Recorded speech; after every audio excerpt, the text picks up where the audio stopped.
மாணிக்கவாசகர் கட்டிய திருப்பெருந்துறை ஆத்மநாதர் கோவிலில் உள்ள மண்டபத்தில் உள்ள கொடுங்கை சிற்பங்கள் அந்த காலத்தில் எந்த தொழில்நுட்பமும் இல்லாமல் வெறும் கருங்கலை வளைத்து பாம்பு வடிவம், ஆணி, சட்டம் இதெல்லாம் வடித்திருக்காங்க. இது பார்த்திங்கன்னா மண்டபத்தோட மேல் விதானத்தில் ராசி சக்கரக்கட்டை முதற்கொண்டு வடிச்சிருக்காங்க. அந்த காலத்தில் பார்த்திங்கன்னா சிற்பிகள் எல்லாருமே கோயில் கட்டுவதற்கு உடன்படிக்கை எழுதும்போது ஆவுடையார் கோயில் கொடுங்கைகளைப் போல தங்களால் அமைக்க முடியாது என்பதை குறிக்கும் வகையில் ஆவுடையார் கோவில் கொடுங்கைகள் நீங்களாக அப்படின்னு எழுதுவாங்களாம்.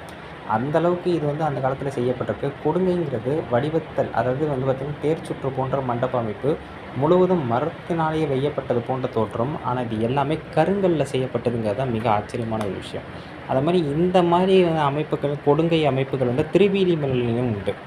அது பார்த்திங்கன்னா முன் மண்டபத்தில் மேற்புற கொடுங்கையில் மேலே ஒரு குரங்கு, ஒரு உடும்பு, ஒரு பாம்பு ஊறுற மாதிரியான அமைப்பு, பாம்பை கூட வளைச்சி அந்த கருங்கல்லே செஞ்சுருப்பாங்க.